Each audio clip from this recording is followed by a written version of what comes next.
नया नरसंहार शुरू हो गया है। हम सब गाज़ा को देख देख कर इतना थक गए कि हमें गाज़ा की खबर में इंटरेस्ट ही नहीं रहा अब। लेकिन आपको बता दूं कि इजराइल का पूरा इंटरेस्ट फ़िलिस्तीनियों की तबाही और नरसंहार में है।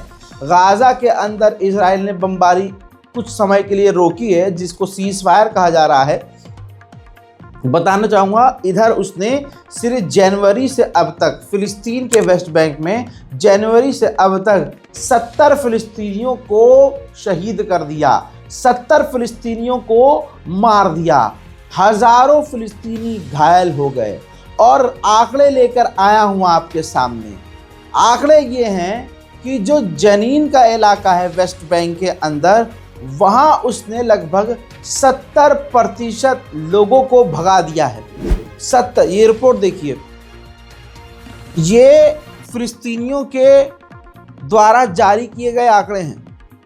हज़रात, वेस्ट बैंक में जो तुलकरम है वहाँ से 6000 लोगों को इजराइल भगा चुका है, 20,000 लोगों को जनीन से भगा चुका है और लगभग 150 से 180 मकानों को पूरी तरह से डैमेज कर चुका है। वहीं रिपोर्ट से ये खुलासा हुआ है कि जो इजराइल के सेटलर्स हैं, कट्टरवादी यहूदी हैं, वो जो फ़िलिस्तीनियों के घरों, मकानों और गाड़ियों और खेतों पर हमला कर रहे हैं, उसके पीछे इजराइल की गवर्नमेंट है। यानी नेतन्याहू की सरकार कट्टर इजरायलियों को उनको प्रमोट कर रही है, पीछे से हथियार दे रही है और उनके ज़रिए फ़िलिस्तीनियों पर हमले करवा रही है। अब सामने से इजराइल की फ़ौज हमला कर रही है, पीछे से इजराइल के सेटलर फ़िलिस्तीनियों पर हमला कर रहे हैं। तो अब दोनों तरफ से जब फ़िलिस्तीनी परेशान हो रहे हैं, तो आखिरकार जनीन और अपने वेस्ट बैंक के इलाकों को छोड़कर वो भाग रहे हैं। हज़रात, आप समझ लीजिए ठीक इसी तरह से ही काम कर रहे हैं जैसे इंडिया में मोदी सरकार काम कर रही है।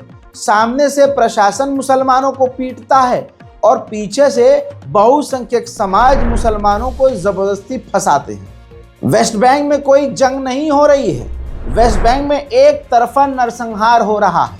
वेस्ट बैंक में कोई मिलिट्री थोड़ी ना है फ़िलिस्तीन की, या वहाँ हमास थोड़ी ना है। लेकिन आपको एक तस्वीर दिखाऊंगा। मरकावा टैंक की ताकत रखने वाला ये 8 टायर का ख़तरनाक आर्म व्हीकल, आर्टिफिशियल इंटेलिजेंस से लेस, जंग में इस्तेमाल होने वाला ये शैतान राक्षस जैसा, दूत जैसा जो आर्म व्हीकल है, इसका इस्तेमाल फ़िलिस्तीन के वेस्ट बैंक में इजराइल कर रहा है। इसको ख़तरनाक जंग में फ्रंट लाइन में इस्तेमाल किया जाता है और इजराइल ने इस हथियार को, इस आर्म व्हीकल को वेस्ट बैंक में फ़िलिस्तीनियों के खिलाफ छोड़ा हुआ है। इतिहास में हम गवाह बन रहे हैं। 1987 के बाद पहली बार इजराइल फ़िलिस्तीन के तामून के इलाके में घुसा है। यहाँ पर फ़िलिस्तीनियों का गढ़ है और यहाँ पर इजराइल कभी घुसा नहीं था, क्योंकि ये बिल्कुल क्लियर कट फ़िलिस्तीनियों का गढ़ है और फ़िलिस्तीनियों का मेन इलाका है, ये ज़मीन है फ़िलिस्तीनियों की। इजराइल की सेना वहाँ घुस गई है तमून में और फ़िलिस्तीनियों के मकानों को खाली करवा के वहाँ पर मिलिट्री बेस बना लिया है। हो ये रहा है, खौफनाक रात है। हम तो सुकून से सोते हैं और सुकून से उठ जाते हैं, हमें अपनी परेशानी नज़र आ रही है सिर्फ। लेकिन आप ये समझिए कि इजराइल क्या कर रहा है फ़िलिस्तीन में। रात होते ही बिजली काट दी जाती है। वेस्ट बैंक के अंधभक्त जो सेटलर्स हैं, वो फ़िलिस्तीन के इलाकों में जाकर फ़िलिस्तीनियों के ऊपर हमला करते हैं। अब जो फ़िलिस्तीनियों की गाड़ी और घरों और मकानों पर हमला वेस्ट बैंक में सेटलर्स ने किया, उसके बाद का रिकॉर्डेड वीडियो ये है।